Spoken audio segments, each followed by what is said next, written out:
All right, everybody, let's get started. We're going to have a sucker fishing panel discussion here. We got three Titletown Muskies Inc. member experts on musky fishing with suckers. So let's give them a big round of applause right away.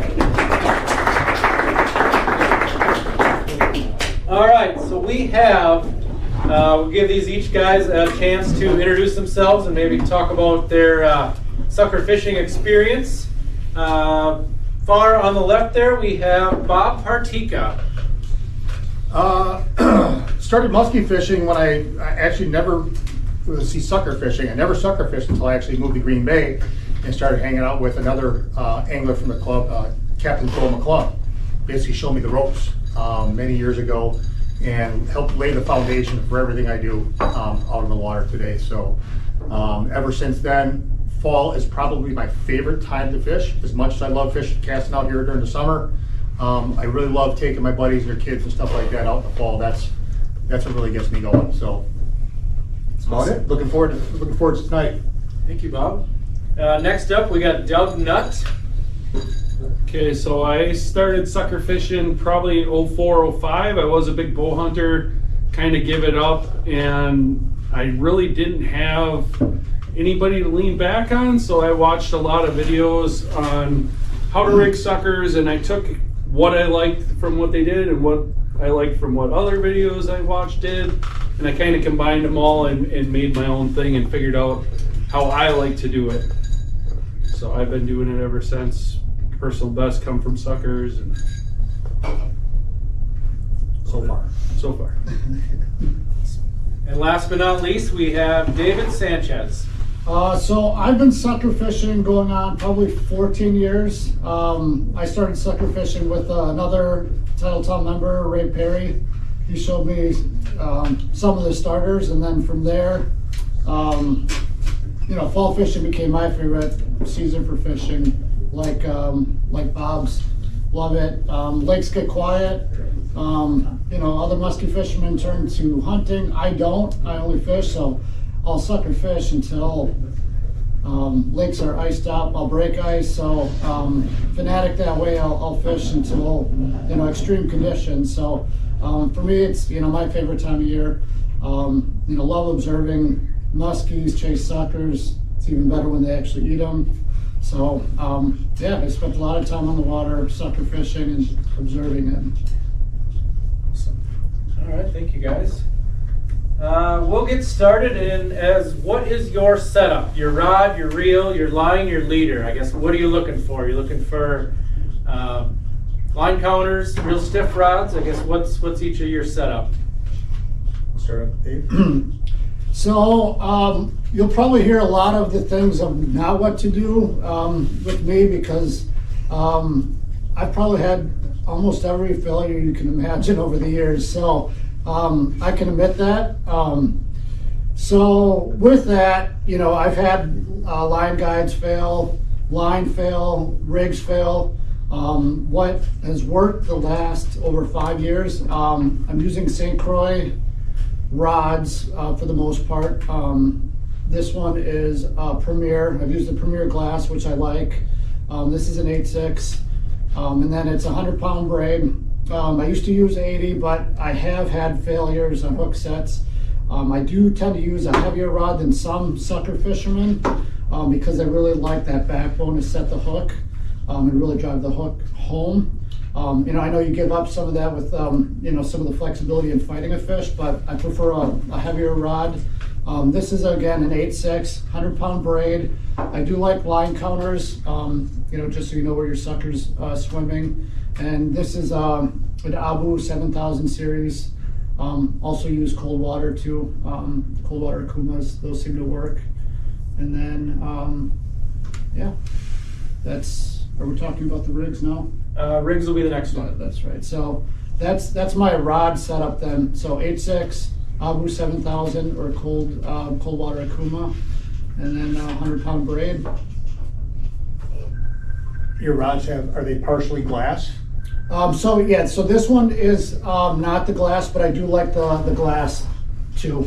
So I Especially use for colder temps. right, yeah. So Bob's talking about glass rods because rods will break. You know, the graphite rods can break at extreme cold temperatures. So they come brittle and they'll break on a hook set. I haven't had it happen yet, but I have had other failures with rods in cold temperatures. So the glass rods, which Premier makes in their Premier series.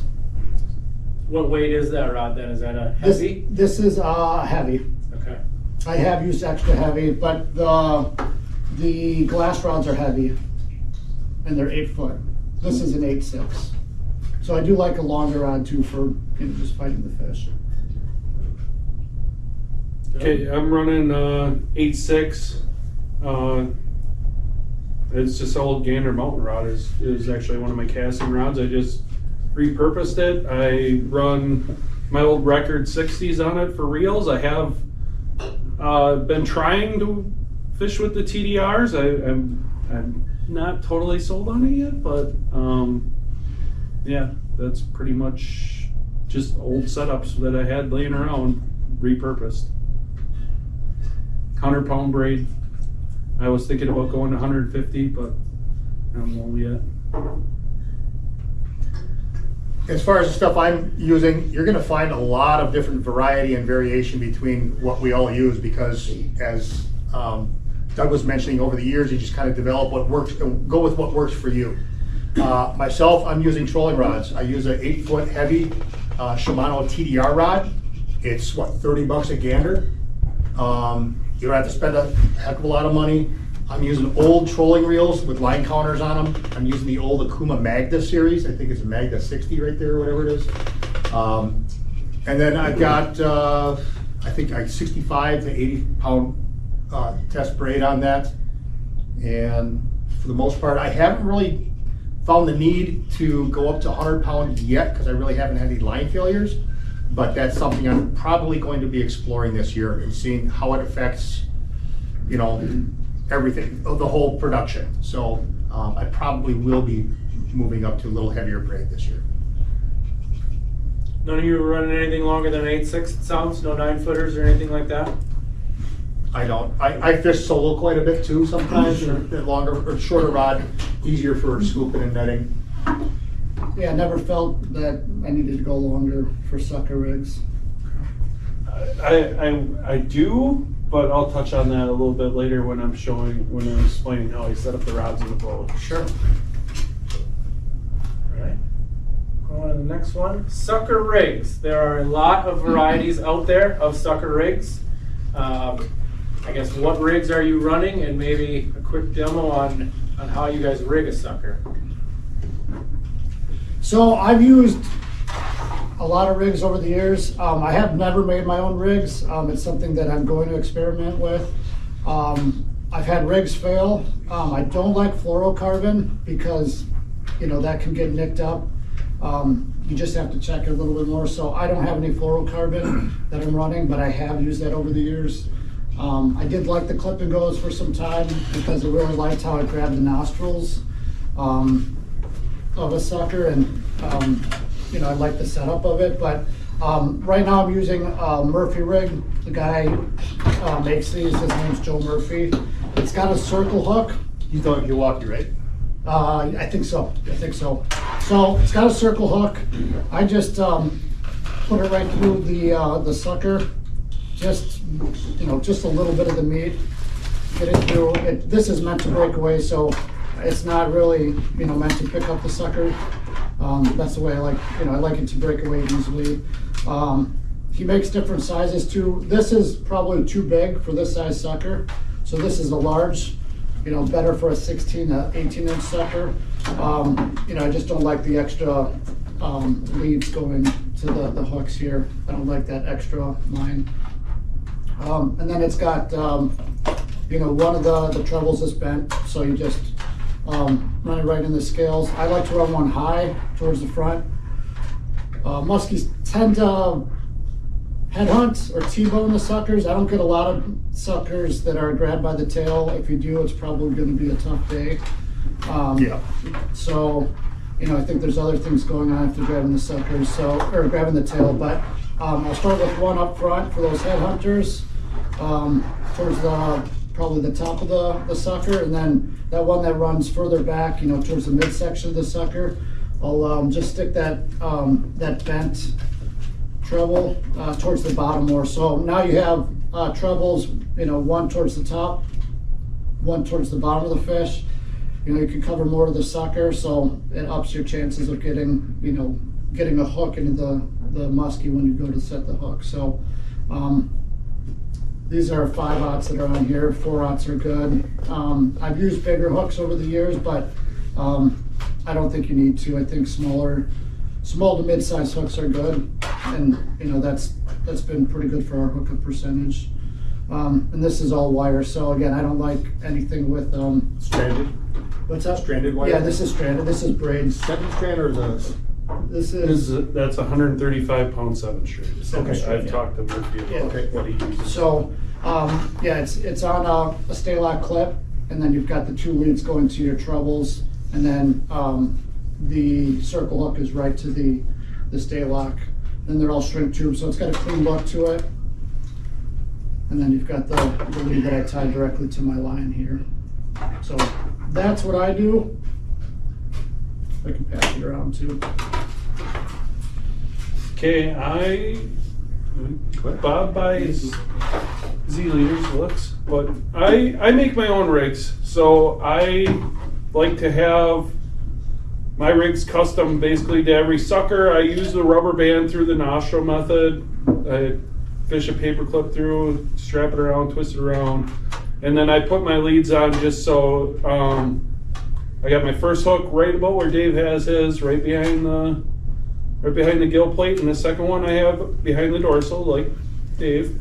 I do, however, I keep both of my hooks below the lateral line because I figure they're coming up for it. I want my hooks where they're gonna grab it because they're gonna T-bone it like that. I want my hooks down here so when I'm setting the hook, I'm setting it into the fish. I will be, at the end of it, if anybody wants to see how I tie my rigs, I brought the stuff, I can show everybody how I actually tie my rigs tonight. So That'll be awesome.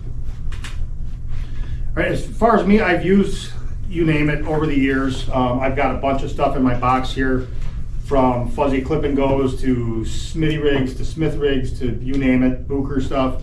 But what I've been using for the past probably 6 years or so, I think since 2018 is when I started using Z leaders. There's a guy out of the Milwaukee area, just Waukesha area. He makes these, and basically I've just got multiples of bait. He makes them for the size of bait that you're going to be fishing. So I just basically buy a rig. This one's good for 8 to 12 inch fish, suckers. This one's good for 10 to 14 inch suckers. I got stuff for 14 to 18, 16 to 20.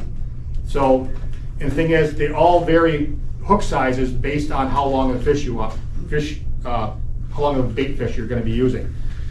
What he does is, for instance, the 16 to 20 incher has got a 4/0 and a 5/0 treble hook on it with a circle hook for the nose, whereas the 8 to 12 inch sucker has got a 1/0 or number 1 hook and a 1/0 hook. So, his philosophy is get away with the smallest, get as little hardware, visible hardware on that fish as possible, and that will, he said that's tremendously hooked up his, or increased his hookup percentages. And I'll tell you, since I started using these, I haven't missed a fish. And if you ask anybody here who musky fishes with suckers, 50-60% is a good solid year. That's you're betting a decent percentage. And I haven't personally missed a fish on these since I've been starting to use them. So I'm not going to fix what ain't broke.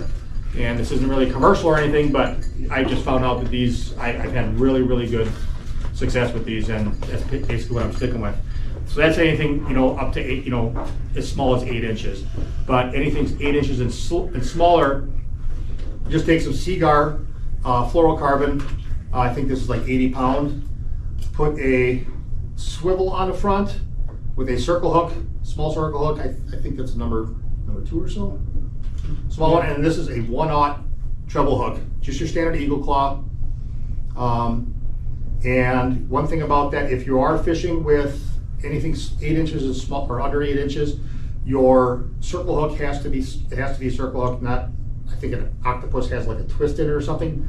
The actual, per state regulations, the tip of the hook has to be in line with the shaft of the bait, or the shank of the hook, I should say. So that's one thing to kind of keep in mind if you're ever fishing with smaller stuff. We had Lee Talkin come in here several years back and talk about his program using small suckers years ago, and decided I wanted to give it a shot. He doesn't put the treble stinger on there, he just uses the circle hook, a bigger circle hook in the nose.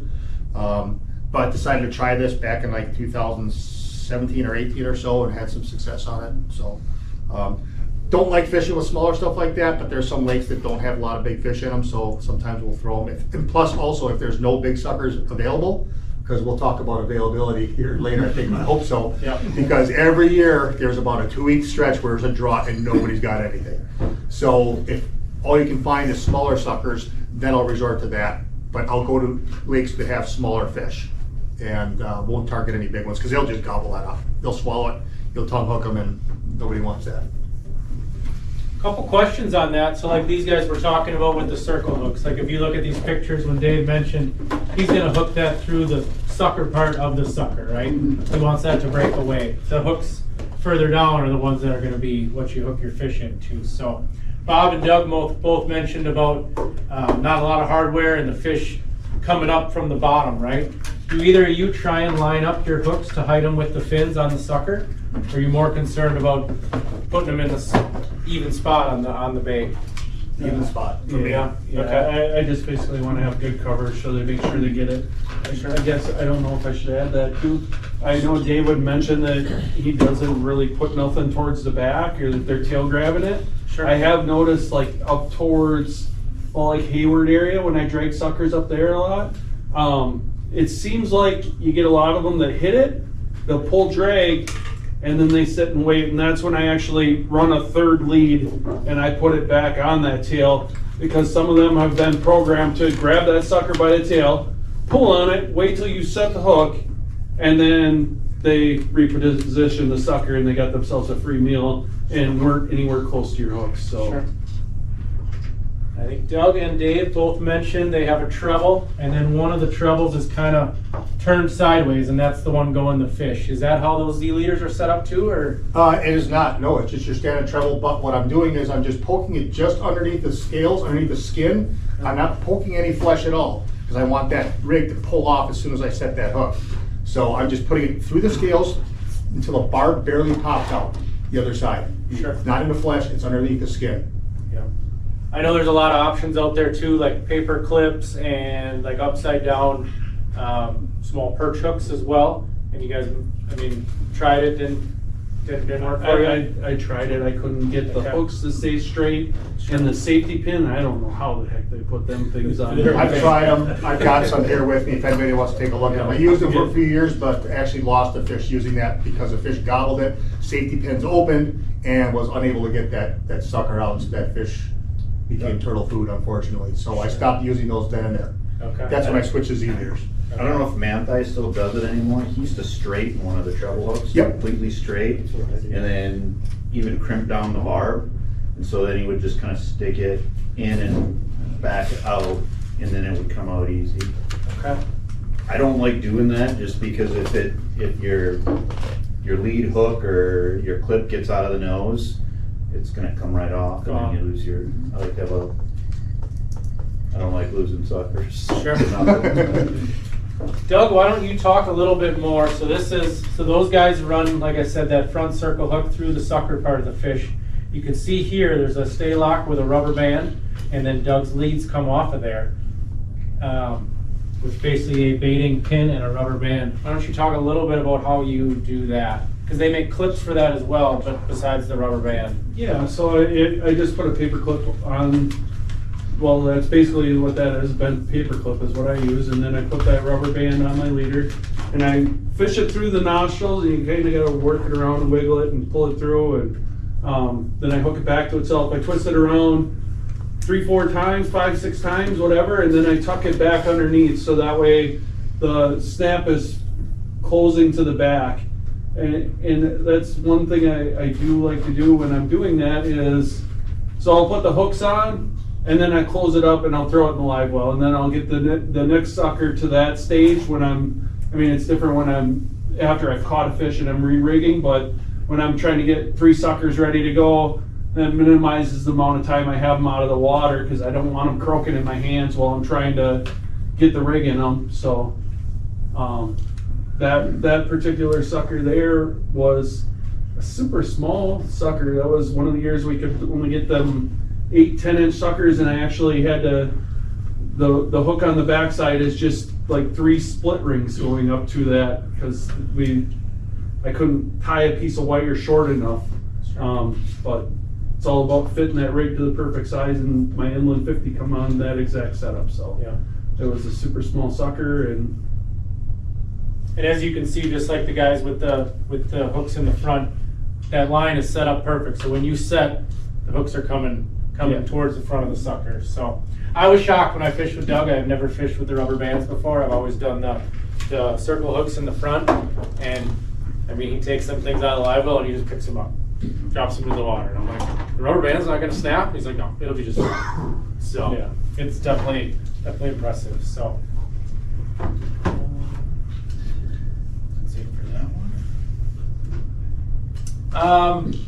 We'll talk a little bit about suckers in general. I guess, what size suckers do you guys run most? I guess when and why. Doug or Bob touched on certain lakes like little suckers and certain ones like bigger ones. And why don't you guys talk a little bit about cost of suckers and availability, and what are these guys getting themselves into if they want to start sucker fishing? So I'll start with the size. So to begin with, I like to have a big sucker. A really big sucker, 18 inches, sometimes bigger. I fished in Minnesota once, and Minnesota musky fishing is a lot different. They're fishing, and they can only, fish with 1 rod a person. They have like 5-pound suckers there, so you can't have a sucker too big. You might be able to, but I like to run a big sucker. I understand that there are spots where it might be too big, and your hooking percentage may go down, but I think it attracts bigger fish. I still catch big fish and small suckers, but I'll always have at least 1 big one out if I can. And when there's years when you can't get the mid-sized sucker, the sucker that probably most people want, there's been times where we've grabbed the big ones and we've done okay. There weren't suckers around maybe 5 years ago. There was a real drought on suckers, and the Musky shop ended up having them, but they had really big ones. We went there, and they were all over 18. We did okay. So I'll always have a big one, but when I go out, I try to have 5 suckers for the day. It gets expensive nowadays. That could be about $100 just sitting in your live well, and that's disposable lures. So I'll try to keep them for at least 2 weeks, maybe longer, depending on what the schedule looks like. So I'll have the big one, but then I'll have 14 to 16 inchers. That's the medium size, I would say. And then if I go small, I don't like to go anything smaller than 12 inches. That's for a sucker. So that's what I do. I don't really change that throughout the season.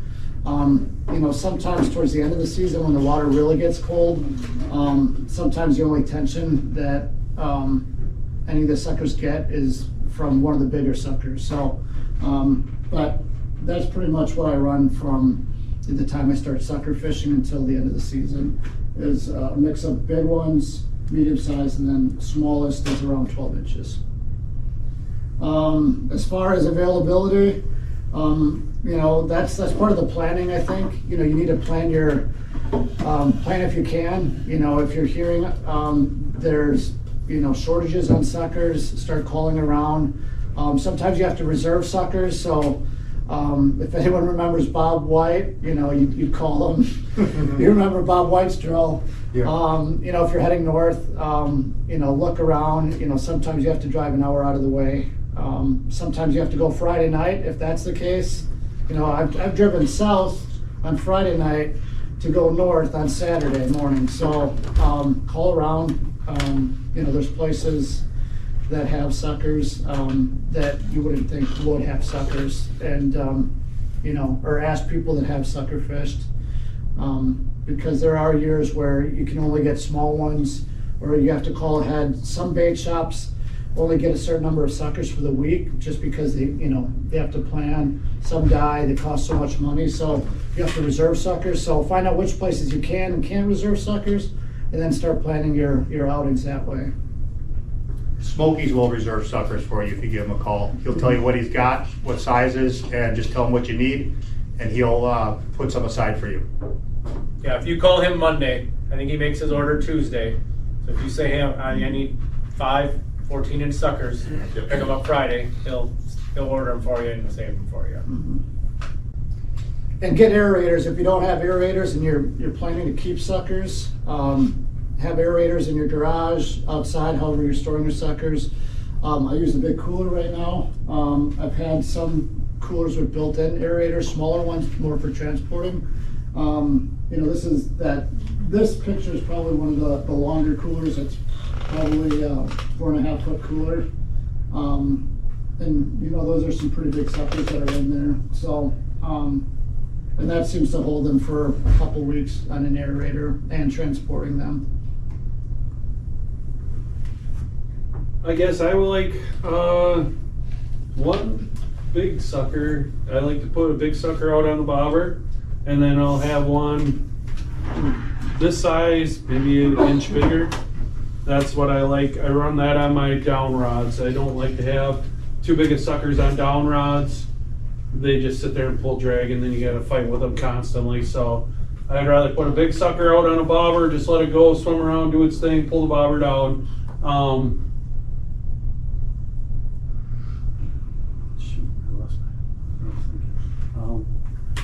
But yeah, it seems like early season, I do a little better with some smaller suckers too.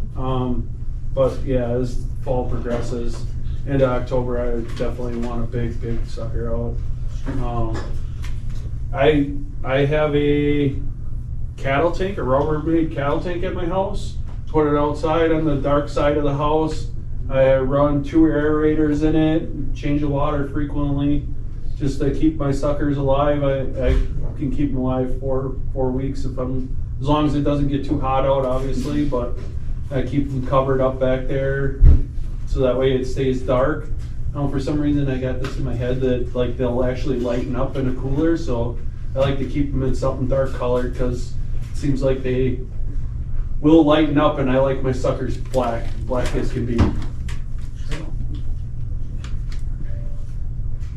And for me, 12 to 14 is a good standard to start with anywhere, pretty much, whether you're fishing lakes with smaller fish or bigger fish. I'd say that's probably the bottom end of the range, unless we can't find them. Then we'll just take what we can get.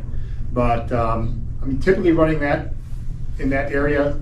Sometimes might go up like 16 or whatever. That's not too often, but if I'm going up north or fishing some reservoirs, then I might throw like an 18 or 19 incher on there, like Doug said. Throw it off the back under a float and have that just swim around and hopefully get a big one. Yeah, as far as availability, we're talking about driving all around for suckers. I was showing these guys before we started here. I've got, like, this is my phone. These are all the bait shops that I've got saved that sell suckers. And there's, I've driven up to Crivets for suckers. I've driven down to Sheboygan County. I've actually got suckers at Musky Mike's down on Okauchee Lake in just west of Milwaukee. Wherever you can get them is where you can get them. And if you want to fish live bait, sometimes you got to do some traveling. So what's the cost last year on a, say, 10 to 12 compared to a 14 to 18? Depends on where you're going. Some guys, like Tilke, sometimes if you're in there all the time, he might cut you a little deal or something like that. He's usually willing to help you cut.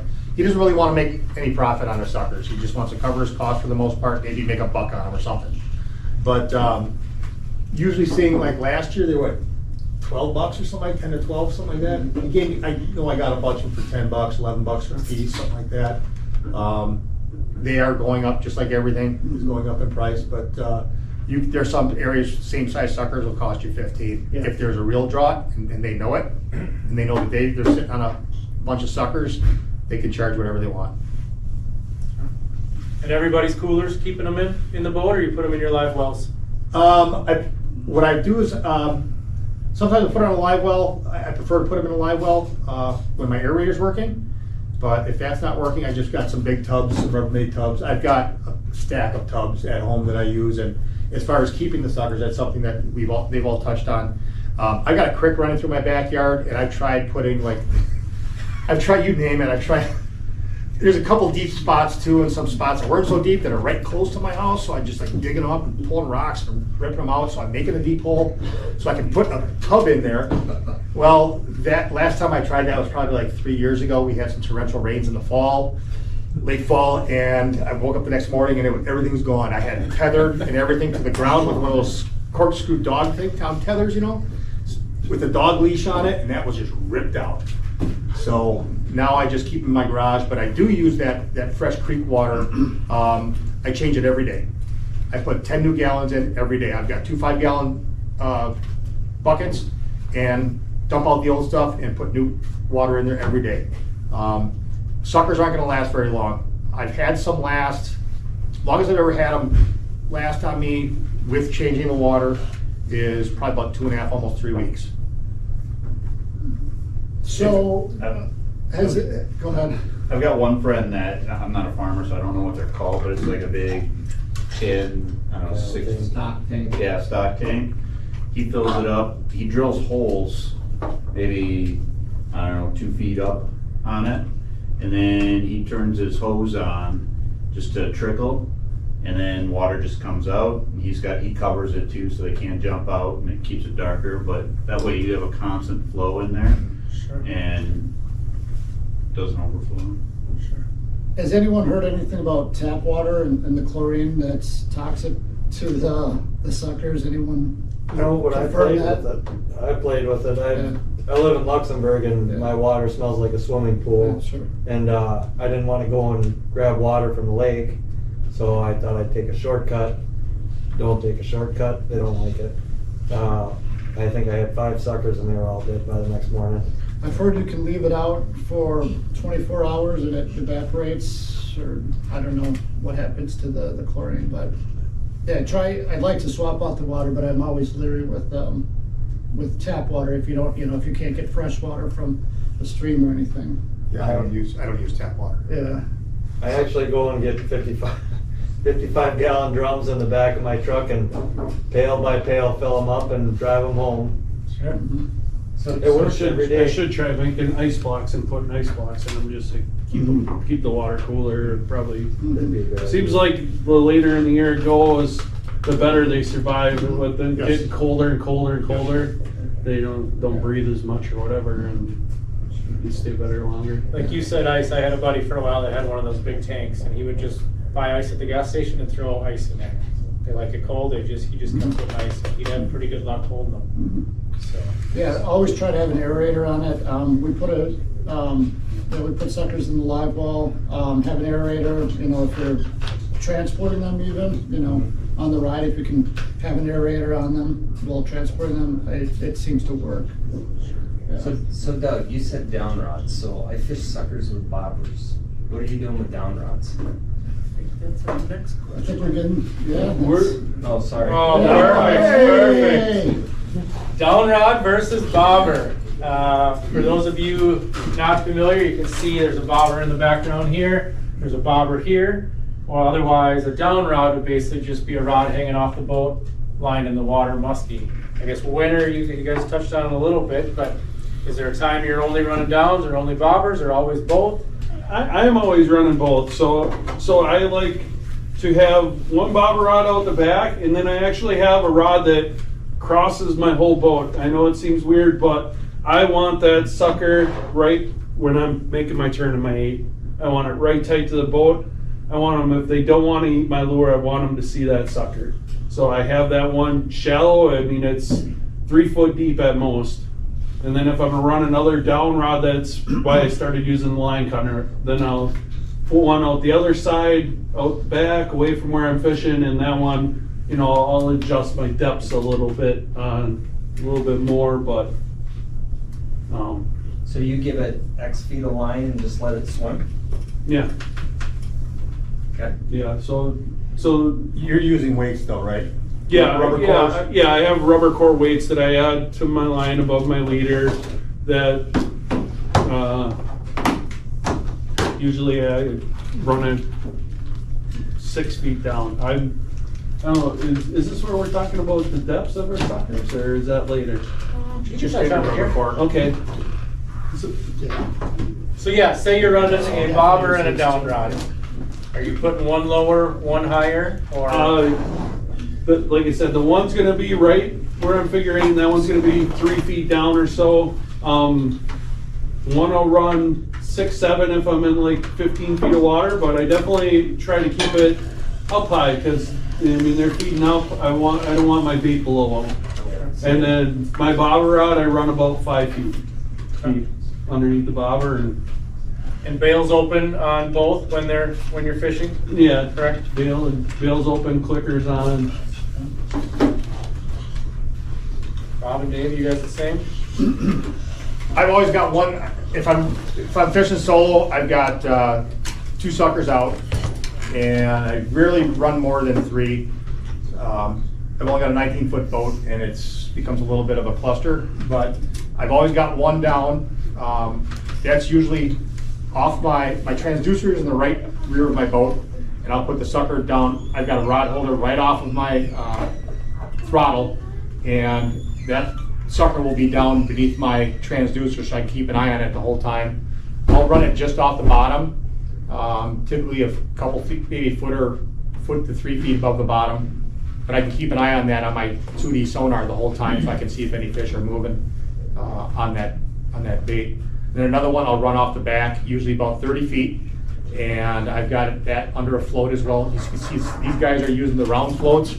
I'm using the fills, the thin ones. The reason I go with those, I've used those, they're great, but my thought process is I want as little resistance on that fish when it takes my bait. I want as little resistance, or want them to feel as little resistance as possible. So I want that bobber to go under like that. And once I hear that line peeling and see the bobber under, I know, we got one going. So if I'm running a third rod, that's usually off the other corner of the boat, and I'll run that probably about 60 feet back. So I want those 2 baits separated.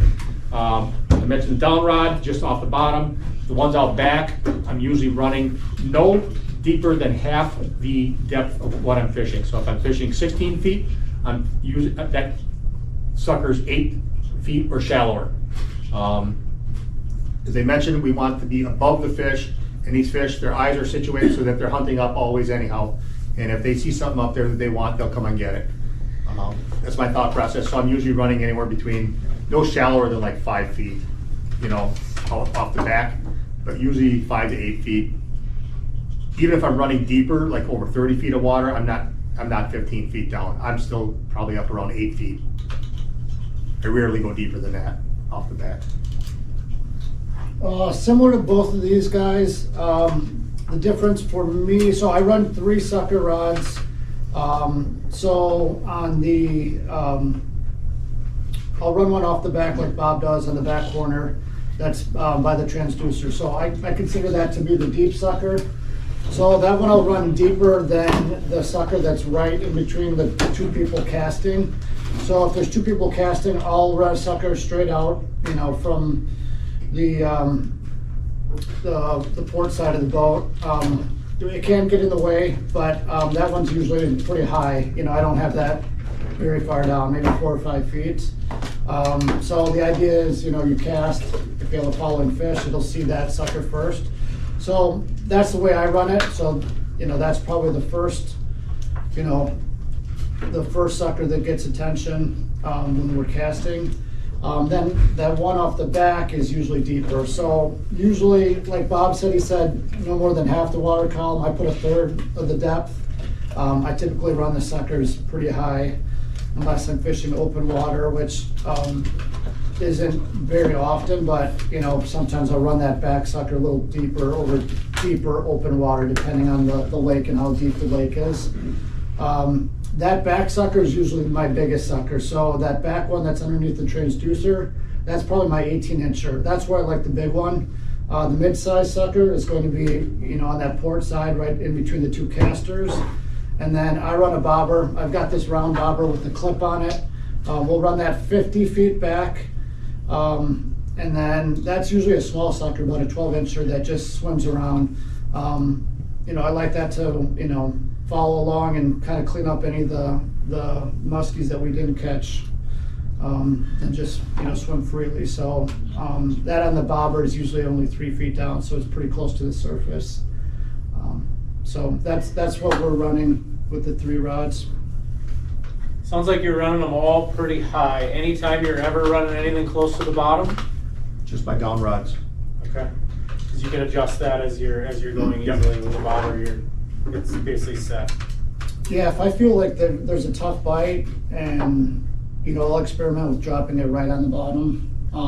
If it's a deeper lake, that, you know, sometimes that, you know, I'll play around with, you know, getting that sucker down 20 feet, you know, if I'm over 40 feet.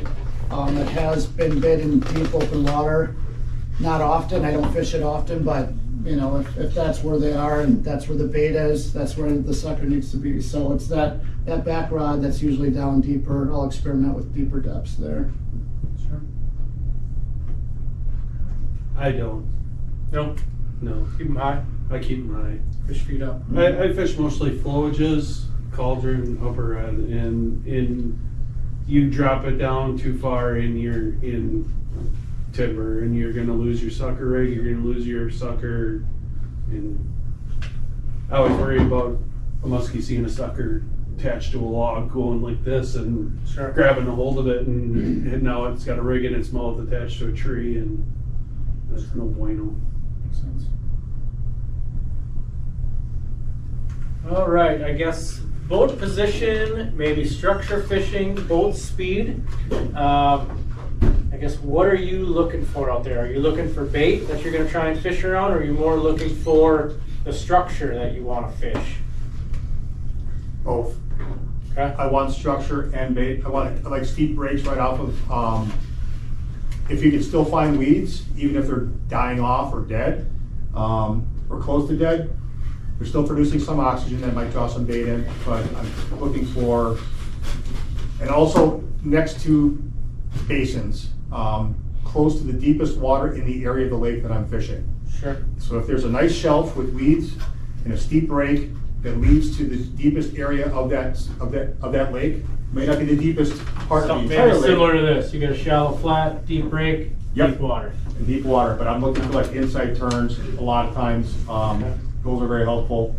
But if you, sometimes just a long break too will work. Sure. But I also want to always find bait. If I can find bait nearby, muskies can't be too far away. Sure. You find the bait, you put in the suckers, same height, above, below? In it. You put it right in it. Right in it. Okay. Dave, you guys the same? I I think one of these is your water. Yeah. I recognize it. I'm looking where it seems like you cut off where I catch fish at. Oh, I did that on purpose. On purpose. But yeah, I like this break here. I actually have been playing around with fishing this break here out over this way more. That's off the main channel too, right? Yeah, that's So off you've the got some main good current channel. But I mean, I like going up in there too. There's floating, or there's weeds up in there. I like where I'm access to deep water, but I still got the shallow stuff close. So I like cutting up to structure, and then I cut away from it, and like I like to, like I'll go up and there's a tree down. I'll go up and get my suckers right tight to the tree, and then I pull it back out into deeper water, and then I'll pull it back up, and it's not a whole lot of straight line. I'm 0.3, 0.3 for speed wise. I always try to go into the wind whenever I can, so that way I can maintain that slow of a speed, because if you start going at the wind, you're at the mercy of the wind, you know. Sure. But I run pretty slow that time of year. It's not about hitting a lot of spots, it's about hitting the good spots. Is there a speed that's too fast when dragging suckers? Yes, because you'll kill them. Still drawn them. And what's- I'm never over 0.5. Okay, I'm usually running like Doug, I crawl. sure. If I can get it at, if I can stay on my stuff at like 0.2 miles an hour, just barely 0.2, 0.3, and I know that there's fish there, or just spot lock, you know, that'll work too.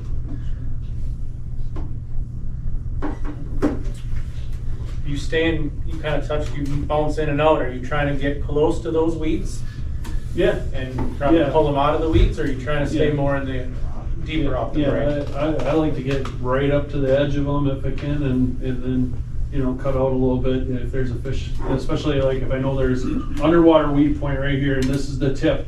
Like I'll try to get my suckers within 2 feet of that tip, and then, you know, I'll pull out again and then pull back in, you know, you can just watch what you're at for, if you seeing weeds, pull her back out again, but you can tell when they start getting close to the weeds, they'll start getting a little antsy and they'll start getting more active and swimming around and trying to dig for them, and the more active they are, the better. They like swimming into the weeds though too, which is why Yeah. I don't like getting too close, Sure. because you're always pulling, you Yeah. see it coming back, okay, you feel like you might have a fish on, but it's no, that sucker is stuck in the weeds somewhere. Yeah. You hear a little zit zit, but if it just keeps going, okay, that's really slowly. You just pull out the sucker and it's full of weeds and 3 hooks on a sucker swimming live bait, and you're probably get Yeah. weeds pretty easily. Yeah, for me, I prefer to cover water.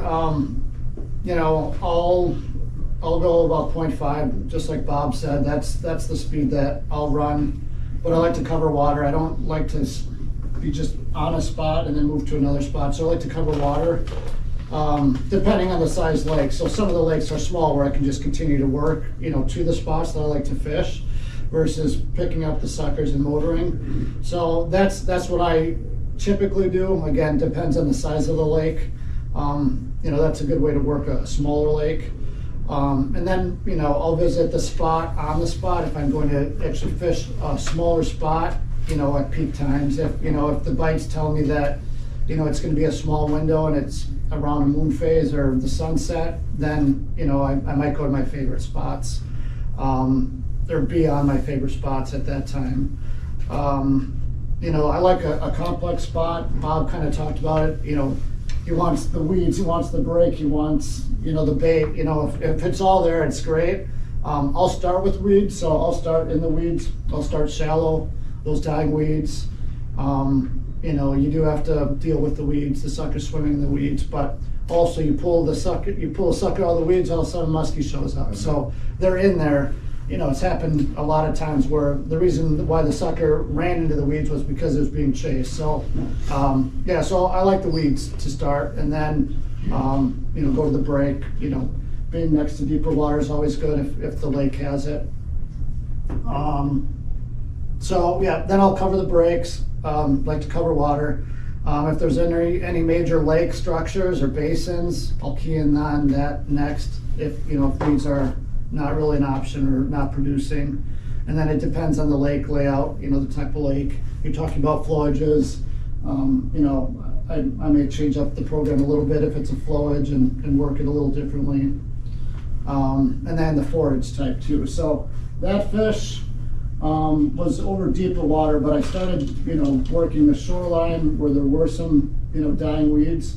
But where that fish was caught was over the bait, and you know that's over 25 feet of water. So it was a bigger sucker, and you know it was down. You know, I ended up seeing the muskie, you know, watching the sucker, saw the sucker got swirly, and then you know once I pulled the sucker up. So if I think there's a follow, sometimes I'll pull the sucker up, take a look at it. If a muskie follows up, and it doesn't get spooked, I'll drop the line down. Sometimes I'll drop the line even further, give that sucker more depth. And then, you know, if it's a clear lake, I don't want the muskie to see the boat, I'll drop the sucker down a little bit more and hopefully it gets eaten. That's what happened there. We dropped the line a little bit more.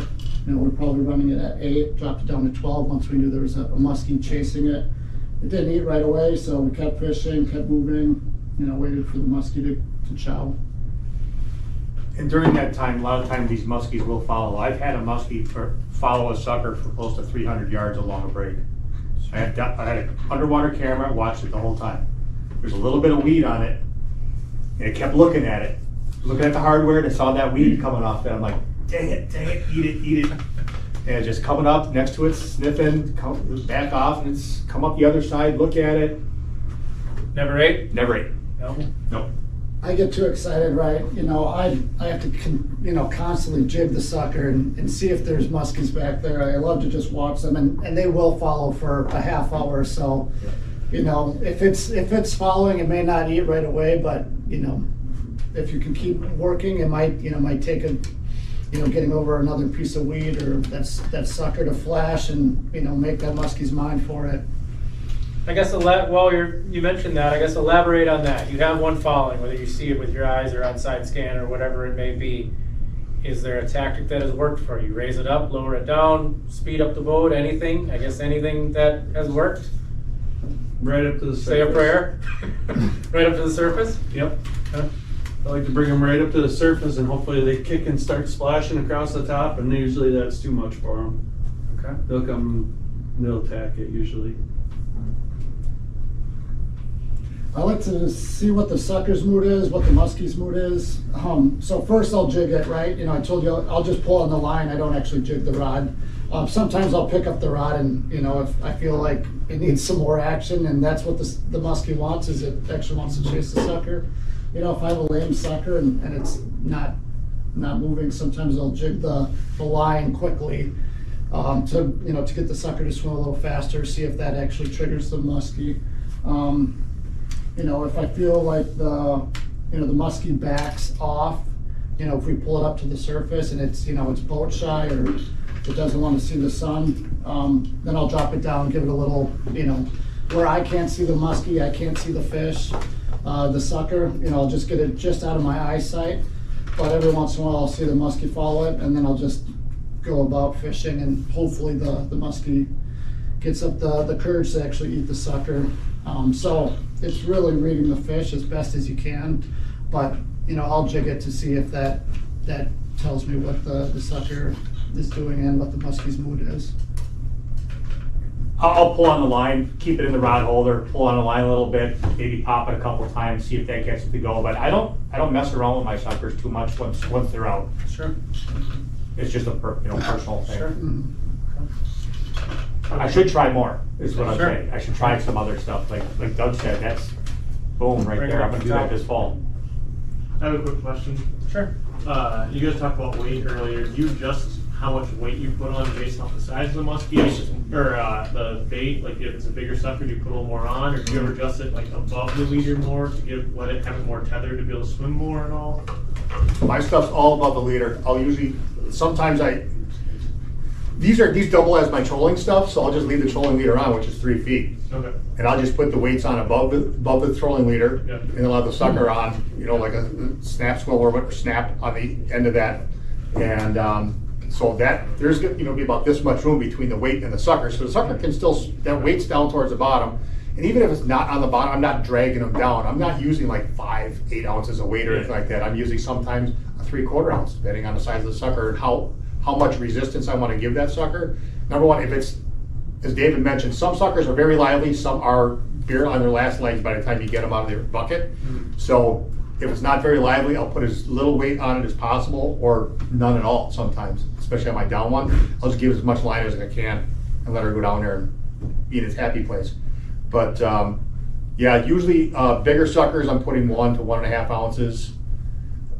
Rarely 2 ounces, but you just want some resistance on that. You don't want too much because you're gonna tucker that sucker out, and it's gonna just basically stop swimming out of fatigue, fighting.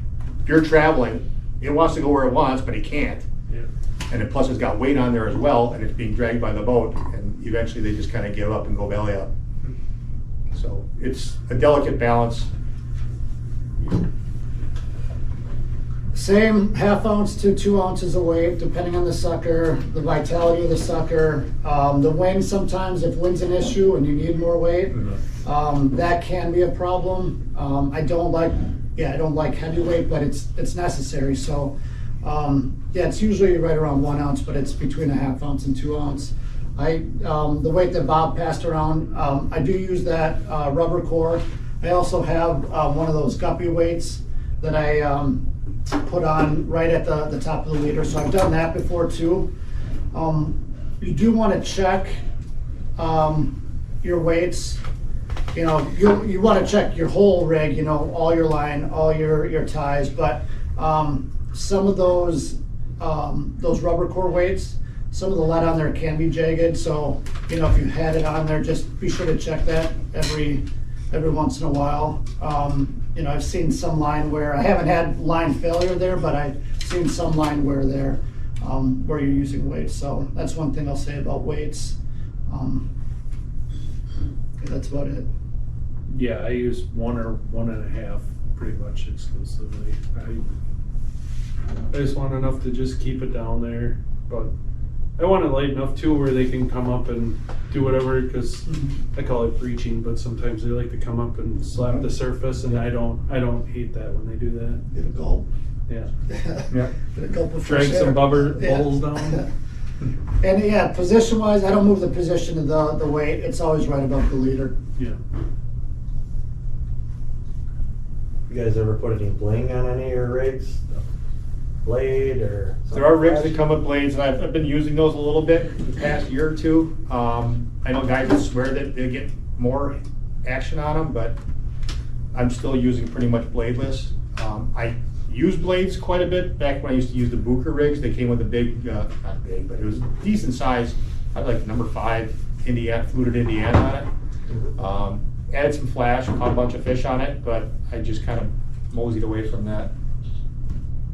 Yeah, well, there's one of my rigs. I've been putting like the small walleye trolling blades on the leader for the last couple of years. I don't even know if it spins half the time, but it's down there. At least it's flash. I think by law in Minnesota they have to have it, and I seen it, and I'm like, well, why don't I do that? It's extra attractant, but I mean, I haven't noticed where it catches more fish than the other one at having the blade. So I know some people have had me hook like little hooks to little blades and put them in their tails, and I don't know. I've never caught nothing like that either. I don't like that, just because if it does get off and it takes it, now it's got a hook in it. Yeah. Next one we had was how deep. I think we touched on this one already. We did all this prep work, all the work on the rigs, the rods. Now it's the moment that it happens. This is a very loaded question. The muskie takes the sucker and drag is peeling. Obviously this is, what's the process? I mean, how do you know the sucker has it? What do you do to try and position yourself to set the hook on this fish, and even the hook set? I mean, like I said, this one's gonna take a while to go through, but this is everything right here. Well, it's a Mine's pretty involved, so I'll let you guys go first. So I guess I can take it. Yeah. So I basically, it says quick strike rig, but I'm really not super quick with it. I want to make sure that it's got it. So I usually pull up, I'll get over top of the fish, make sure that the net's ready. I'm feeling for weight, and I like to ideally hit them when they start to swim away from me again. So it's at that point I load back into them, thumb on the spool. You got the spool locked down. I do keep my drag a little looser at that point. Like I thumb the spool, but then I want cranking. I want constant cranking after that until it's in the bag. I don't want to ever release any kind of line tension on it. It's tight, and I mean, I don't put no slack in it. It's straight up. Obviously reel down to the surface of the water, so that way you can feel the definite torque on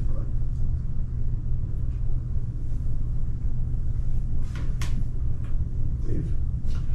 So the line goes off. The muskie's got the sucker. Now, depending on how fast that clicker's going, decide what to do next. But I don't like to give the muskie too much line. So if it's peeling off line, I'll start there. If it's one that's taking out a bunch of line, I don't like to set the hook with a lot of line out. So, you know, whether it's going, you know, deep with it or making a run in shallow water, I like to catch up to it a little bit. I don't have to get right over it, but I like to be closer to it. I just feel like I have a better angle and better control with the hook set that way. So, you know, let's say it takes off, you know, 50 feet. You know, I might chase it down. If it's on the bobber, you know, I want to be patient. I don't want to just set the hook right away. Just understand, you know, where the fish is going. If it's on the bobber, that's usually my small sucker. So I know I'm confident that I'm going to get a good hook set because it's a smaller sucker, and the sucker should be pretty well in the muskie's mouth. But what I'll do is position the boat so we're in a good hook set position. So first of all, make sure the area is clear. You don't have baits out. You know, you have the person that's going to be setting the hook, have the rod in their hand, directing you if you're moving, you know, the boat to where you're going to actually set the hook. Also be ready with the net, so where you want me with the net. So getting everything ready and being patient too. Early on, I like to set the hook right away. I get so excited, muskie has it, I'm going to set the hook.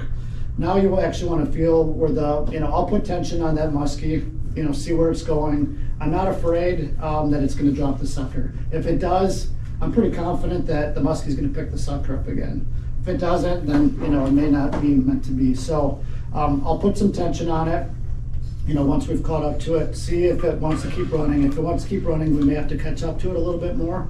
You know, if that's the case, we're caught up, you know, tension on it, make sure the muskie's there. Which direction is it heading? So if it's heading away from the boat, that's what I want. If it's, you know, position the boat so that the muskie's running away from the boat. If it's there, we'll set the hook. With this being a heavier rod, I manage the drag by thumbing the spool. I don't usually back off the drag at all. You know, you can manage, you know, fighting a fish with a, you know, a not so heavy rod with some of the rod, but I'll thumb the spool depending on, you know, if it's a bigger fish and it's giving me a fight. So I'll manage that, you know, so there's not a lot of tension on the line and the rig and the hooks. And then just communicating with the net man, hopefully it's hooked and get into the bag. You know, if it's one that's right at the boat, you can kind of see where it is. You know, if it's not on the bobber, you may not have to chase it down as far. But same thing, position the boat where you want to set the hook. You know, the muskie is going to tell you which direction it wants to go. If I have one that's sitting there, I will still give it some pressure to get it to move. It may drop the sucker, I know, but hopefully it'll pick it up. You know, I like to put some tension. If I can't get the sucker to move, or the muskie to move, sometimes those bigger fish don't get it and just run with it. I feel like some of the bigger fish just grab onto that sucker and you know it's a bigger fish and they just sit there and use their weight and they have it, so they know the sucker's dead to rights. So I'll let them chomp on a little bit, and you can actually feel a sucker chomping, or a muskie chomping on a sucker. You can actually feel it through the rod and the line. So you know, if I've been on a tough hook setting streak, I'll let the sucker chomp on it a little bit more and then set the hook. That's pretty much my long-winded version of it all. As for me, one thing we should mention is that when we've got suckers out, all of our, at least me, I'm sure you guys too, we don't have our reels engaged. They're running in free spool right now, which is why we use, a lot of times guys use, every guy who runs suckers uses something, a reel with a clicker on it. And the louder the better. So the first thing is, as soon as you hear something, notify everybody in the boat that you've got a fish going on. So communication is absolutely crucial. So you need to always be listening for that line peeling. Once that happens, anybody who's got any artificial baits out there, reel them in, get them in the boat, because that sucker may run, or that fish may run anywhere. So I want to make sure that I give that angler as much room as possible to work. At that point, we're just letting the fish take the sucker and free spool for the minute. But one thing I do before I ever get the rod holder out of the holder, I let out probably about 5 feet of line. You hear zip, zip, zip, zip, zip. If you watch any of my YouTube videos, sucker fishing, I'm letting line out, because when I pull that rod out, that rod tip is lifting anywhere between 2 to 5 feet. So I'm letting line out so there's no additional resistance on that fish. That fish is out there, there's complete slack in that line for now. Then once I do that, I reel up until I feel a little tension. Okay, make sure that we got a fish, great. Now I'm positioning the boat. If it's way out, as Dave mentioned, I want to chase that down and I want to get as close to that fish as possible, not on top of it, but at least so I can see what's happening. If it's a down rod, I'm watching my line. If it's a bobber rod, I'm watching what that bobber is doing. If it's down and I see it moving side to side, whatever, you never, ever want a fish to set a hook when a fish is coming at you. You're gonna lose it. This entire game is about angles and timing. If I can impress one thing on everybody here, is all about angles and timing. And you want that fish to be facing, as Dave said, either away or down, preferably both, where it's going down and away. Sometimes you can put a little pressure on that fish if it's not moving, facing you. If it's facing you and not moving, okay, we've moved the boat a couple times and it keeps facing the boat. All right, put a little pressure on it. Sometimes they get spooked and will scare off. If that happens, as soon as it turns and starts heading away, that's when we bang it. What else? As far as letting the people know, I've got a little thing that I put together for anybody who, back, 2014 I made this, basically Sucker Fishing 101. If nobody's ever been sucker fishing with me, I typically send this to them so they get a feel for, okay, what to expect once, because it could be hours of tedium and boredom and then followed by just a couple minutes of, sheer exhilaration. So they just need to be prepared for it. Like I said, when setting the hook, I'm making sure that you've got the rod by the foregrip. I know sometimes a lot of people like to palm the reel, but you get more leverage on that fish by grabbing the foregrip. Then you can start reeling, whatever you need to do. But I want to make sure that we're getting as smooth and as powerful of a hook set as possible. We mentioned, some guys like a little tension, a little slack in the line so they can snap that sucker off. I typically reel all the way up and then just bow to the fish. So there's a little bit of slack and there's a tiny bit of snap. I've done it before where there's no slack whatsoever. I like a little bit. So we'll get it nice and tight and then bow to the fish and then set. Never setting like straight up or anything like that, usually across the body.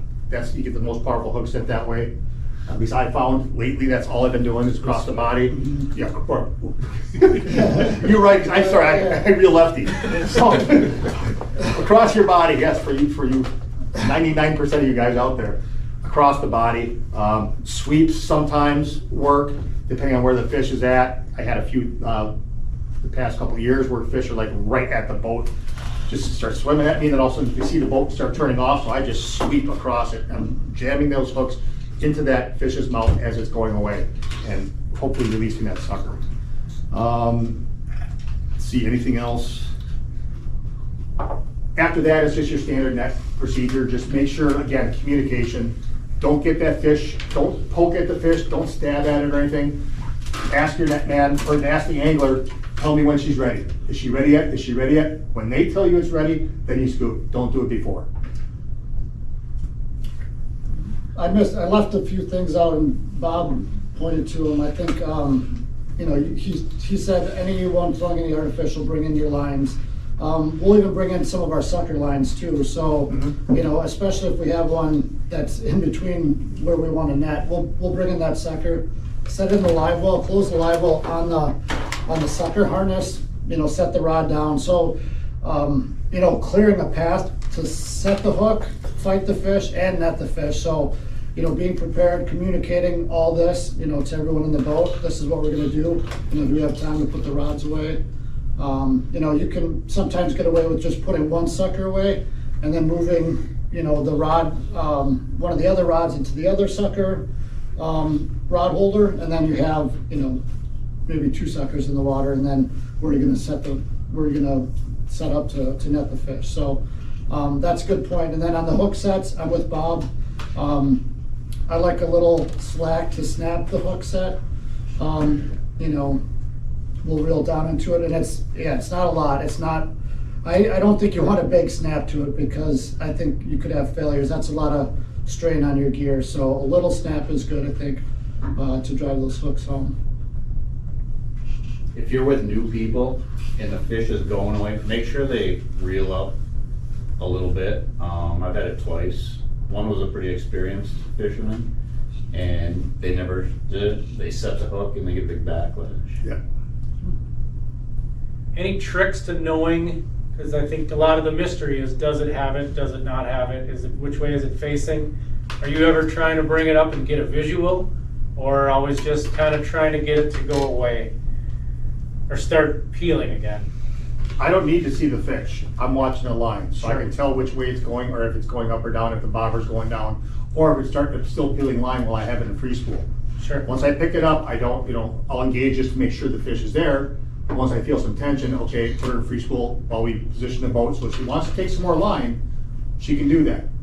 And then we'll just follow it around until we get a decent angle on it. So I'm not really bringing them up to the surface so I can visually see the fish. Sometimes you can, which is awesome. Yeah. And I've had plenty of times where you see a fish, he's got the bait right in his mouth, and all of a sudden another bigger fish comes right up behind it.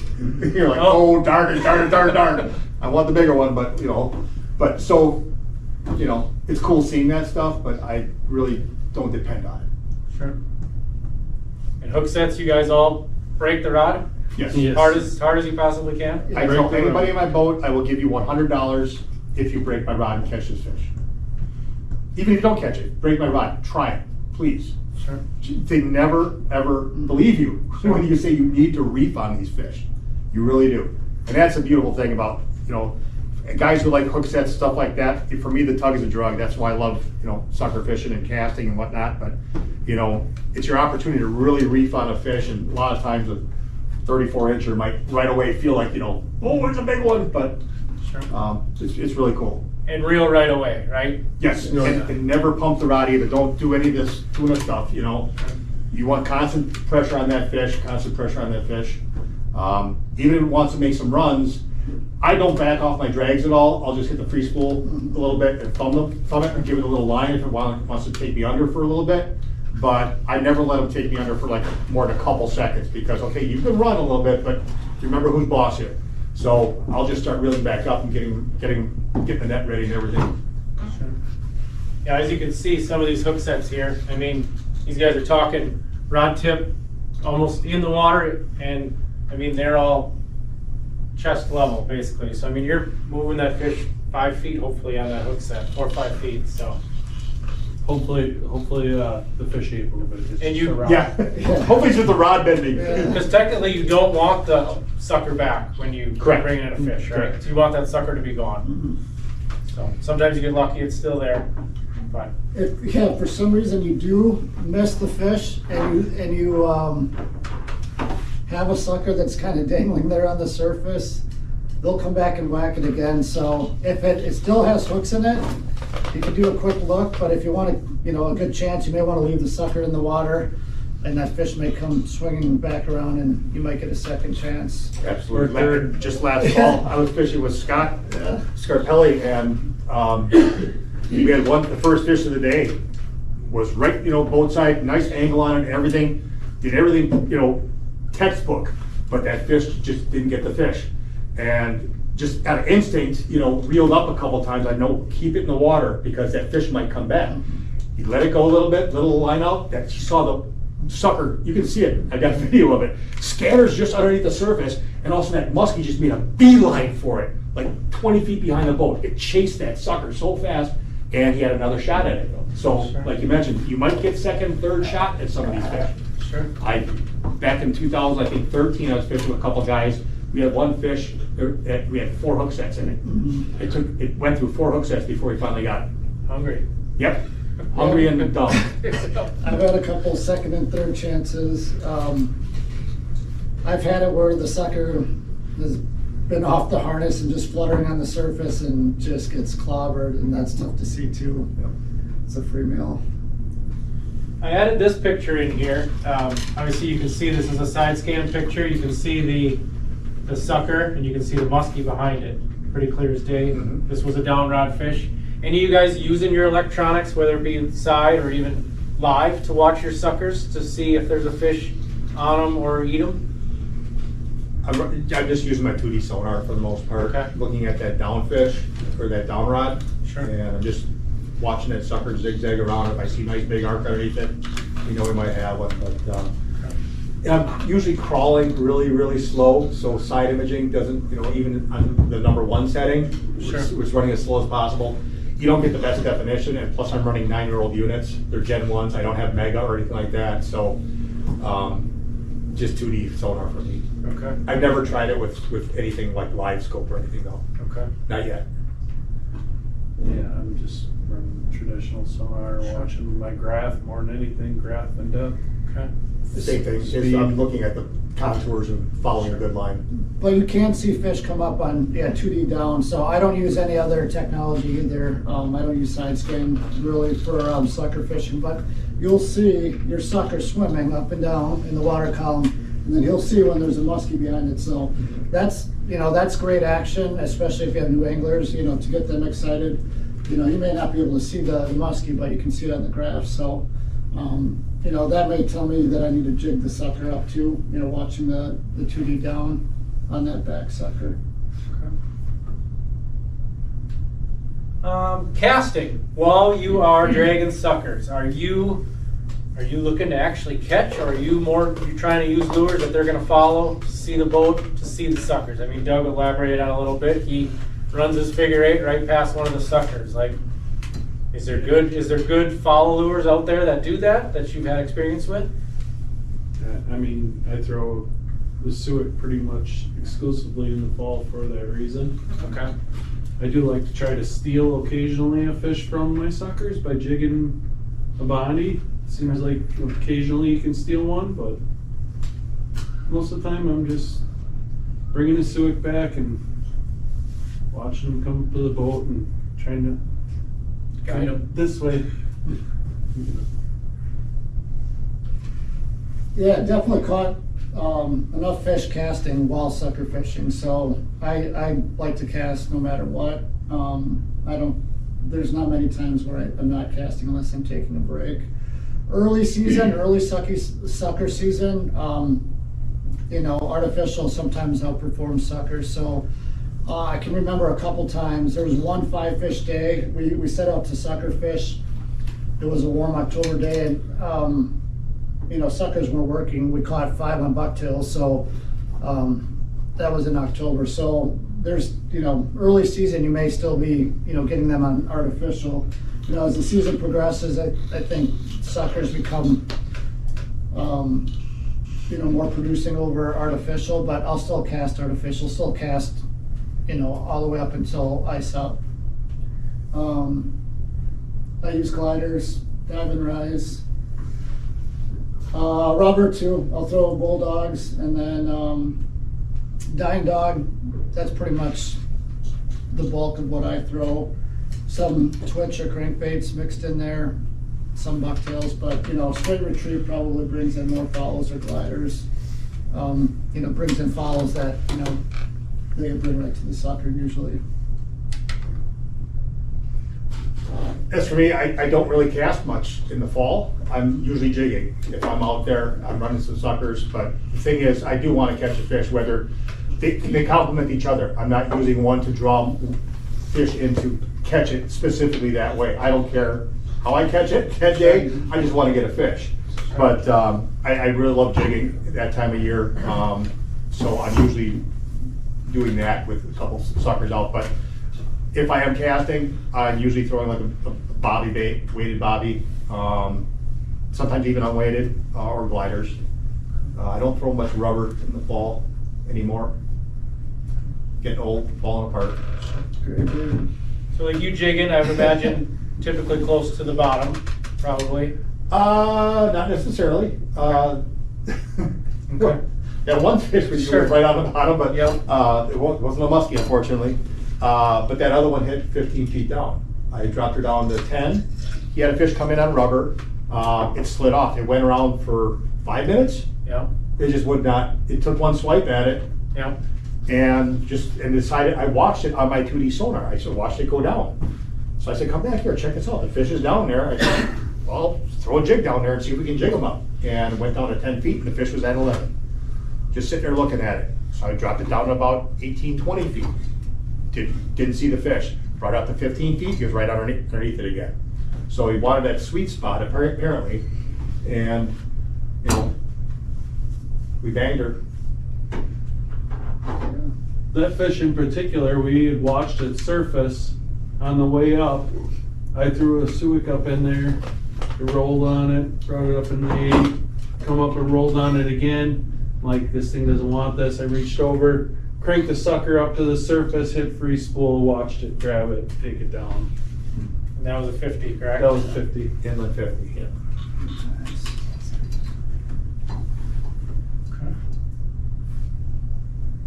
Giving your sucker a name. This may be something new to anyone that hasn't sucker fished, but it's kind of a tradition or luck that you name your suckers.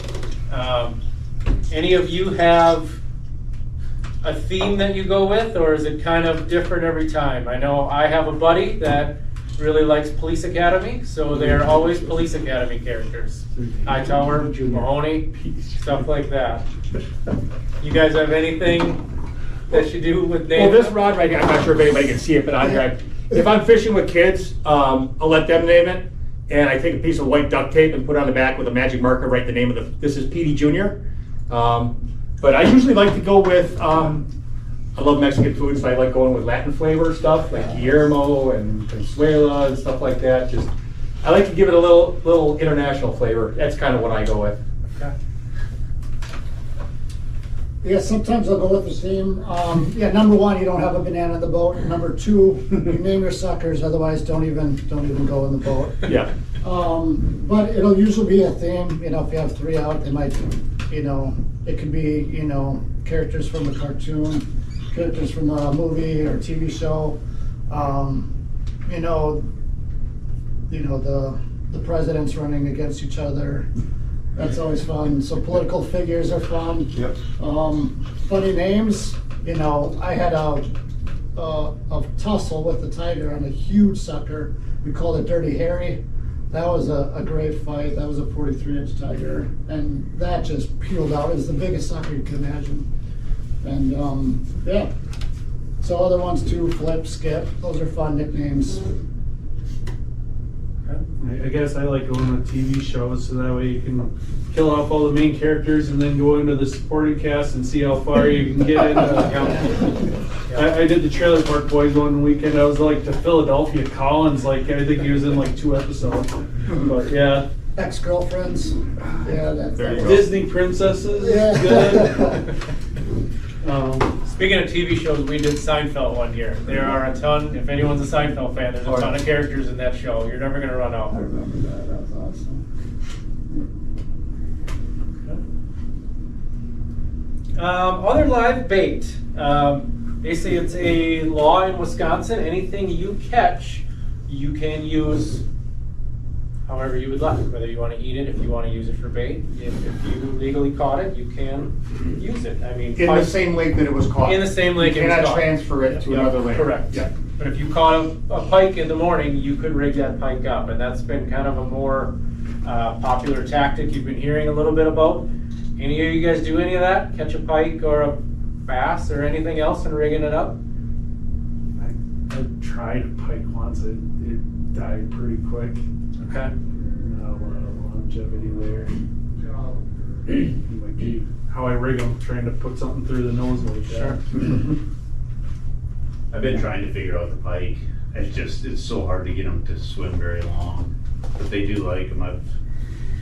That's your Ray. You gotta Yeah. tape their mouth shut, otherwise they drown.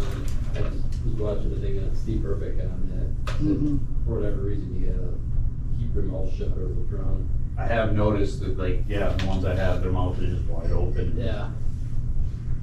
Steve told me that this year too. We fished with Steve. Yeah, you want to keep the pike mouth closed. And yeah, anytime we've done it, the pike haven't been very lively for, you know, after 5 minutes, 10 minutes, they just sit there. But we've had follows on pike. I haven't caught anything on a pike. We've done it with bass. Never caught anything on a bass either. So only suckers. Pike are cheaper than suckers, so if you can figure it out, it's. Yeah. I've been in boats twice now where we have rigged up a pike. I have never done it myself. It looks very scary. obviously, and you've all caught pike, and they're pretty wild once you're trying to get hooks out of them. So now you're trying to put more hooks in them with leads with extra hooks. It definitely looks scary. But the one we did, I guess I was very surprised where a sucker swims around. That pike basically just, the boat was going like this. It sat there and just swam with the boat. Did too much, just sat there and just very subtly swam with the boat. And the rigs that Dave and Bob use with the hook in the front, like their mouth is not like a sucker. It's actually really hard. So you kind of just got to get a little piece of skin from what the guys I was with told me, because you want it to rip away. So you don't want to get it in the heavy part of the mouth. So it's definitely not an easy task, I don't think. So I remember listening to Tony Rizzo talk one time, and this kind of inspired me because he was talking about pike being a great meal for a muskie, and they love to eat pike. But he was telling the story just so animated, and he had some clients out, and he caught a 28-inch pike that he rigged up. And he's telling it, he's like, his clients are asking him, what are you gonna do with that 28-inch pike? And he rigs it up and gets bit on a pike. So I don't think the size of the pike is, too big for a muskie. So I think they'll eat it. I just haven't had it happen. I have heard some people use trout. I've never done it. I don't know how they hold up. I've used a trout once. We had them follow it and then take it. sure. It was on the Chippewa flowage, so there aren't many trout in there. I don't know. Well, one year over there on the flowage, when the suckers was so hard to get, there was a place we go to Minocqua and they were selling trout. Yeah. Because nobody had anything else. But crappies on the flowage was good. Yep. Sure. In fact, there was a time period, when I used to live on the flowage site, there was a time period when the crappie fishermen would beat the hell out of the muskie fishermen. Well, sometimes even on the crappie bait, a lot of times on the crappie itself, they'd get 4 or 5 muskies on in a day, and I'd be out there and not see anything on a sucker. And they say muskies don't like them pointed fins and stuff, but they do take them crappies. But you can't put much weight on a crappie. I had just a little number 4 crappie hook I put in the lip, and then just one treble hook on them. And they didn't live a long time, but boy, the muskies liked them. And I think pike, the way I've heard guys running them, even in the summertime, they catch a pike, they'll rig it up. I mean, there's some guides out there that'll rig them up year round. I guess on that, is there a temp that you guys start running suckers? Is there a time where it's too warm, or, is that something you look for, or a certain month when you start? Personally, there's a tree near my house that once it starts to bloom, I know it's time to start sucker fishing. Okay. And once that's what I go by. And it's been year after year after year after year. Okay. So I don't care what the date is. Sure. Or water temps. Mother Nature will tell me. Okay.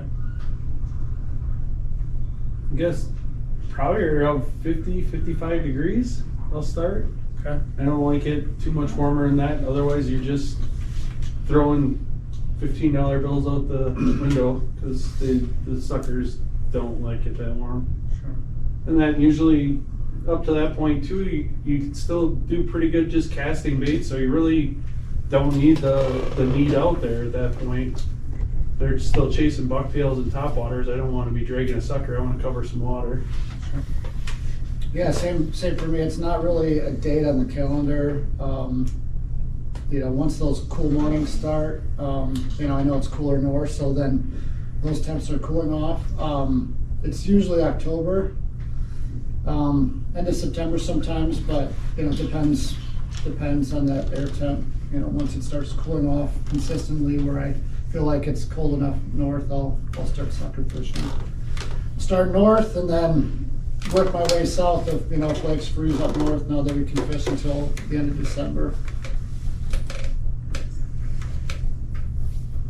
All right, here's where I can see if I can get some secrets out of these guys. Any additions to the suckers? I know you had mentioned about blades and stuff like that. I guess any other secrets that you're doing to these rigs to sweeten them up? Over the years, I've combined rigs, just just, mishmash of a little bit of this one, a little bit of that one, but for the past several years, it's pretty right off the shelf stuff for me. Okay. No secrets, some observations that have helped, some things that I've picked up over the years. One thing that's been pretty cool that we've stumbled upon over the last couple of years is slingshotting the bobber over some structure. So if you have a lake that has a rock bar and the wind sets up right for it, and it's tough to fish it if it's a shallow rock bar, you can work the boat around and then slingshot the bobber around, and the bobber sometimes will get clobbered. So that depends on your spot and the way it sets up and the right wind, but it worked a few times where, we made another pass on the same rock bar and were able to get, bit by the sucker that was on the bobber. So, it was really just getting the boat to swing around and get the bobber there. Something else that we picked up, that's about it. I did a figure 8 with the boat once. That was pretty Yeah. pretty tight. I felt like the way the rods were set up, I felt like I didn't get close enough to a piece of structure, so I looped it around, did a big 8, and come back through it again, and it worked. I got a 47 off of that. But that was more just needing to get that sucker right over the structure that I wanted it on. I knew there was a fish that would be laying there. Night fishing, that's one thing that you don't hear a lot about. I've done some night fishing and it's paid off. More on those clear lakes like this one. That one's pretty clear. I fish at night, and we've had some success. Up north too, clear lakes. We had a 3-fish night one night, and it was, it gets dark at 6. They were all hitting at 6 to 7. We had fish, from 8 to 10. So you can't fish at night sucker fishing. Use your best judgment there. But night fishing is something that I kind of stumbled upon too the last couple of years. This is one of my pictures. I believe Tyler's fish came off of this rig that year, the 42. But basically, this is a Kramer Revolution blade. I had some dozer blades of his, and I think he makes a rig as well. But I like Doug make my own rigs, and I just cut that dozer blade apart and put it on the wire on the blade. And I mean, if that sucker's moving around, that blade's always spinning. So it worked once. We'll see if it ever does again. But Doug's got a little green blade on his too, so definitely something to just attract him in. I do have some superstition on rubber bands too. Like I always get the colored ones. Like, oh, what's your favorite color? Not that anything really say, but What's the best color? green. Green. Okay. Dollar Tree's gonna be sold out of green rubber bands this year. You buy a mix pack. I guess what's each of your best advice for a new angler that's gonna get into musky fishing with suckers in the fall? I guess we already touched on it. My best advice is do not give up on that sucker when you've had a fish hit it. I had one that it was dead. Like I was dropping it down, so it was fluttering down level, and I watched a bubble trail come up, and I'm like, ooh, bubbles, it's gonna hit it, and I no more got it out of the mouth. Boom. So like, I've only seen that once, the bubble, like they release the gas or whatever, but it's something to look for too. If you see a bunch of bubbles following your bait, there's a good chance there's a muskie about ready to clobber it.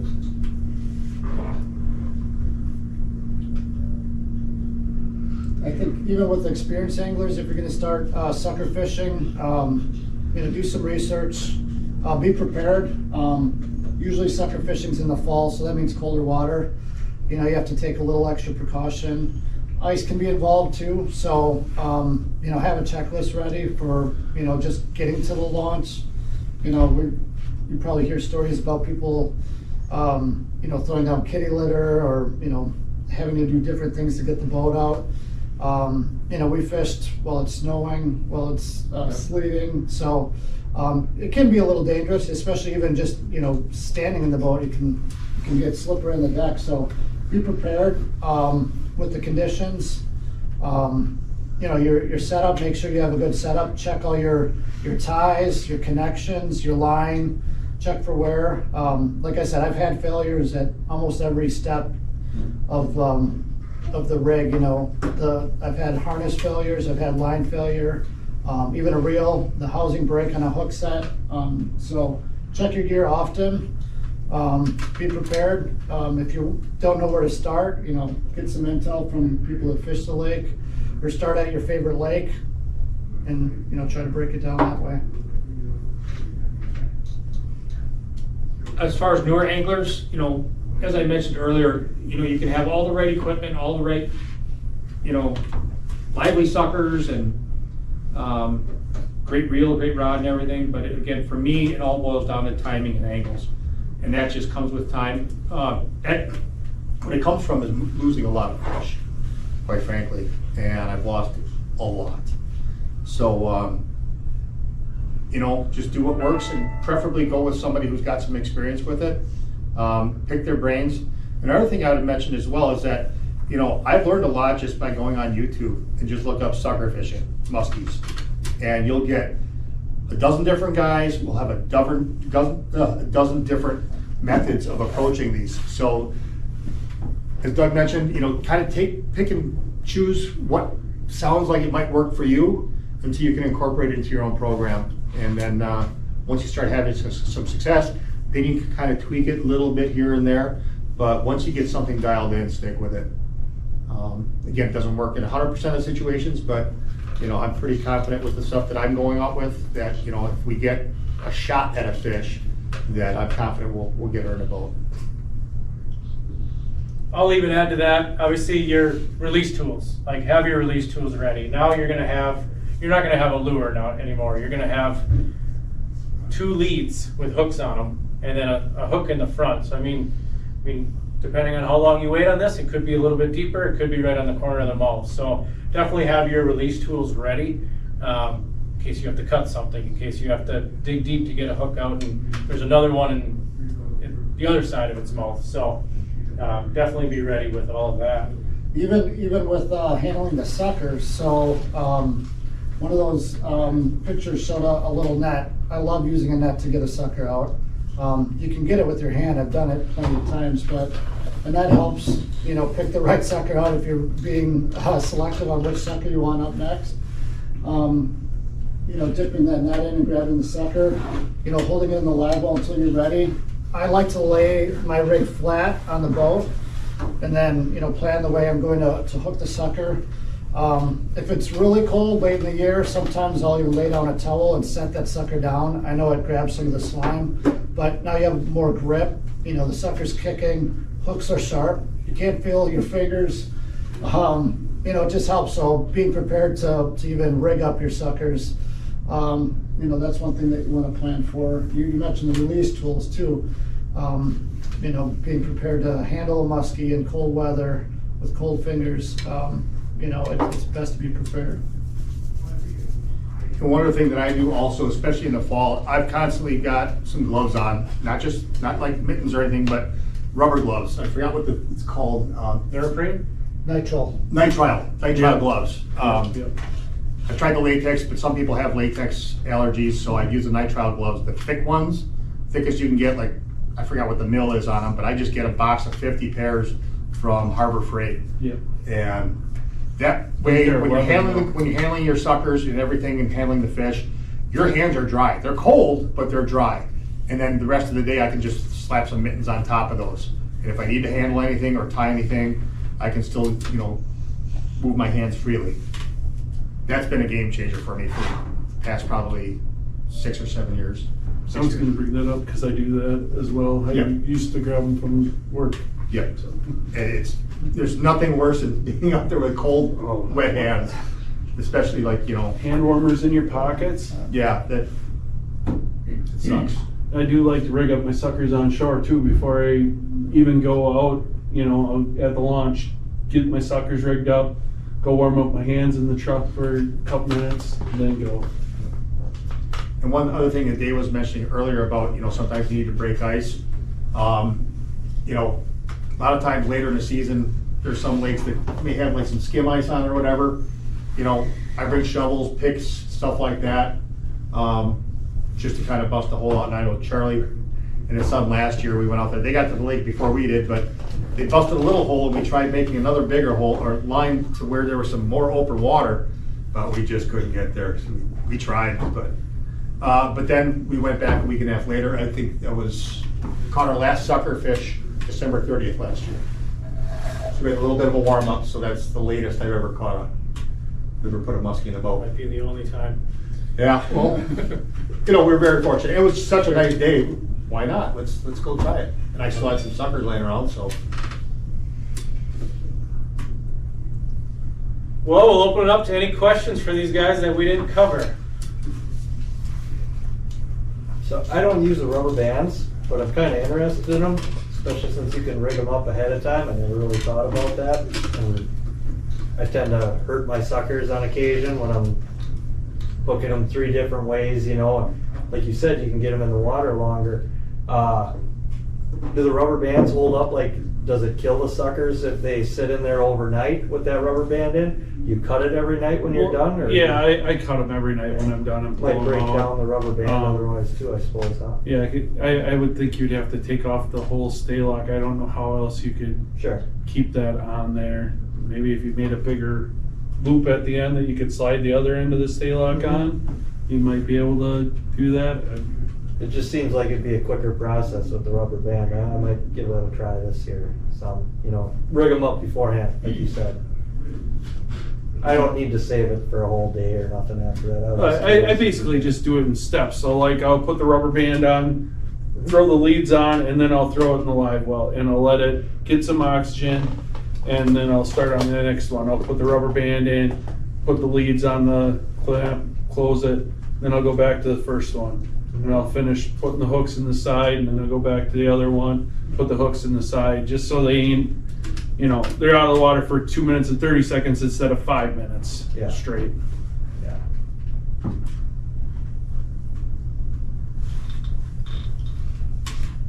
We covered everything?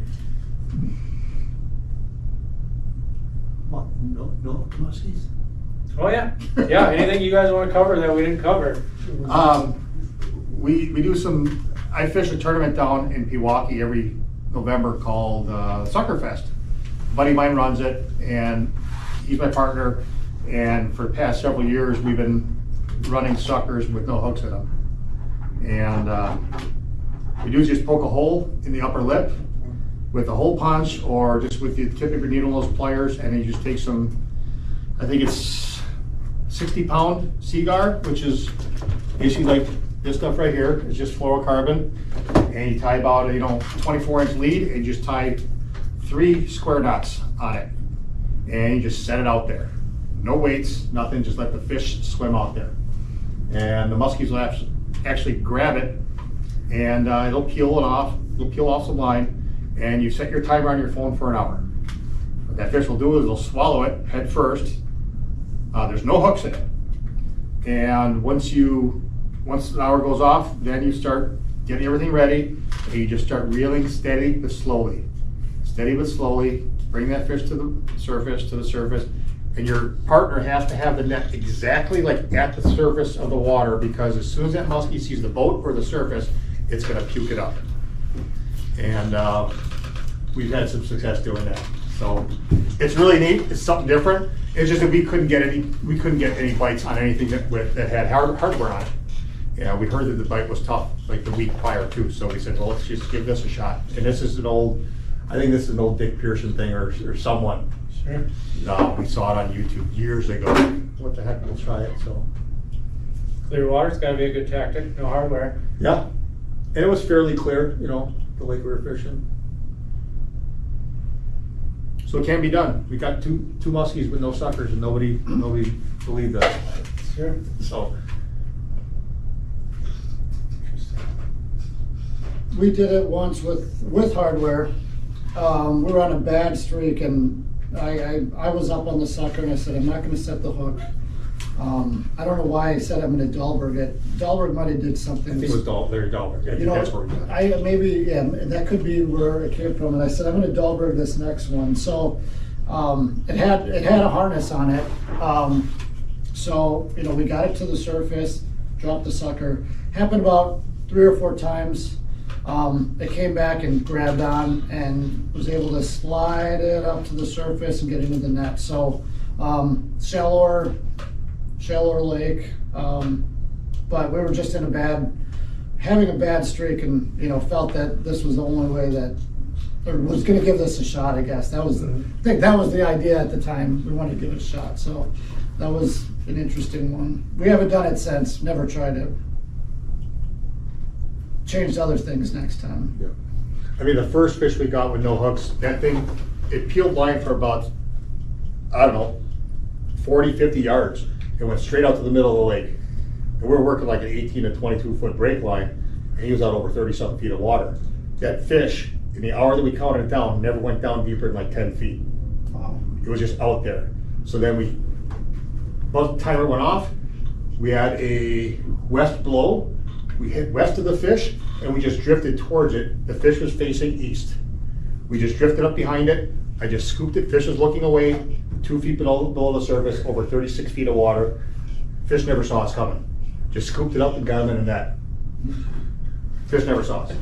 Second fish, though, my fish was one of those deals where my partner was right there, and I got the video of it. You see it spit the sucker, it comes flying out as I'm lifting it up, and he just scoops it perfectly. So we had a little bit of mixed bag there, but it's amazing, interesting fish. And you typically get the sucker back with those, right? Yep. Yep. Might not be a bad tactic with sucker prices. But it's been down its gullet for at least 45 minutes, so Oh, sure. they're not always the liveliest. But that's one thing too, is that, you know, we've already caught suckers or muskies on the same sucker, like 3 muskies on the same sucker. By the second one, it's on its last legs. Third one, it's dead. And if these fish are charged up, they'll eat dead suckers. Especially if that's all you got. And I've got a box here too that says fake meat on it or something like that. That's all rubber sometimes. If I run out of suckers, I'm throwing it off the back of the boat and just dangling as we're trolling. So I've got a bunch of stuff in there that I use. So don't always need live meat or live bait. That's a good point, Bob. Yeah, when suckers are scarce, if you ran out of suckers, dead suckers will work. Definitely had dead suckers work. Sometimes I'll even speed up since I'm not worried. They'll corkscrew. They'll pinwheel and they'll corkscrew and they'll get clobbered. There was one year where, you know, we went into Tilke and he didn't have any left, or he didn't have any medium size left. He's like, I have this frozen one that died. So we took it and that one got bit. And it was a big frozen one. So you could freeze them, you know. Not just that, but also bratwursts. I tried it last year. I haven't tried it enough though. But this is actually the bratwurst quick strike rig right here, made by Z Leader, and he swears it works. And I figured I'll give it a shot. And they had some bratwurst on special at Quick Trip or something, like $1.99 for a package. So I just got some of those, and I've got them in the freezer, and then I just thaw them out like the night before. So they're not quite super soft, but once they get in the water, they'll thaw out a little bit. And I haven't got one yet, but I'm gonna catch one on a brat this year. And brats are a heck of a lot cheaper than suckers, so that's the thought process there. Those Z leaders, straight through Z leaders, or just any tackle store? He is in some tackle stores, but I just go directly to him. He's got a website. Sure. And shipping, I usually get him in like a couple days. And the Joe Murphys, are those straight through Joe? Straight through Joe, Facebook. Okay. Yeah. I'll send them to you. He has different sizes, small, medium, and large. So, yeah, this one is a large. So I'll get a handful of sizes depending on the size sucker. Yeah, you can take the leads off the stay lock and pick. You know, you can. If a lead gets bent, you can switch out leads too.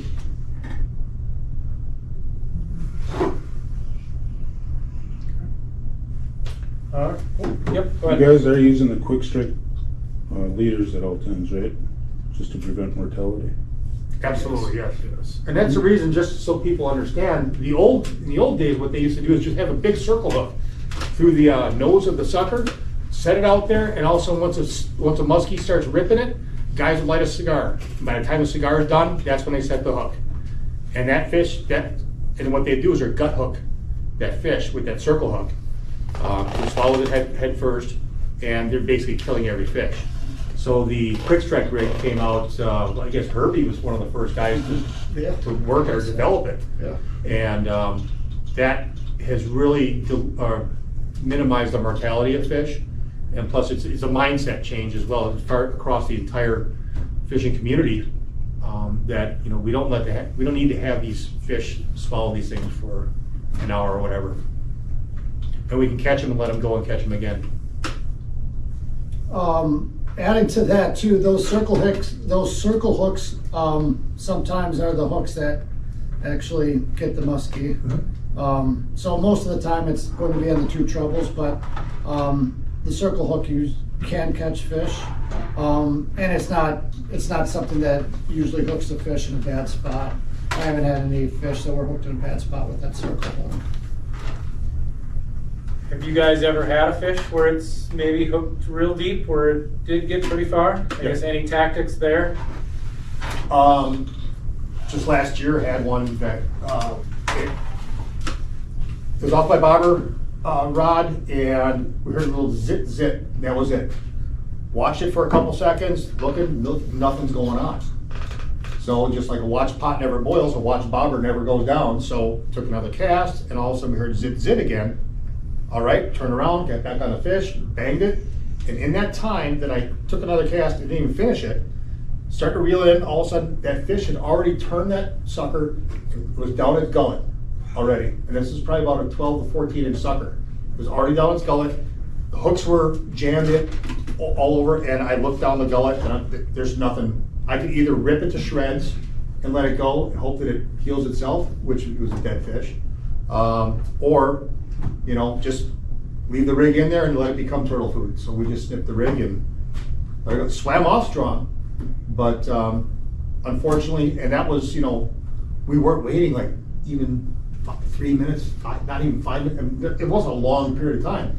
That fish just grabbed it, turned it, and the thing is, the reason the bobber didn't go down is because it hit it and left slack in that line. So it had slack in the line, so it's turning the sucker in its mouth without pulling the bobber down. Never went down. He was high in the water column. So I could be watching the bobber for an hour. If it didn't move, we just sat there and digested it or tried. But it was probably less than 2 minutes, Just hope that And hooks it- dissolve. And and unfortunately it happens, and that's part of the game. And it's a deal we make with these beautiful beasts that, hey, our first introduction to them every time we're out in the water is jamming some hooks through their mouth, So unfortunately it's part of the game. But it's Doesn't rare. happen often, right? It's rare. That's only the second fish that I've ever had perish. I've had a couple cut hooks, here and there, just like any other time, any other hooking method. I've had failures, one where the line actually failed, the line sheared on a bad guide, so check your guides. That one I didn't feel good about because, the fish had the sucker and, that could take down that harness, so, that one I didn't feel good about, but I haven't had any that have been hooked that bad where we, thought they could make it. Knock on wood. Really, that one Tim got with me, that 50, was the closest I had, and for watching that fish eat it, it already had it spun head down. All it was sticking out was about 3 inches of tail. Fortunately, the hooks were still up towards the front of the mouth, but I couldn't believe how fast he actually that fish had turned that sucker and was starting to go down with it.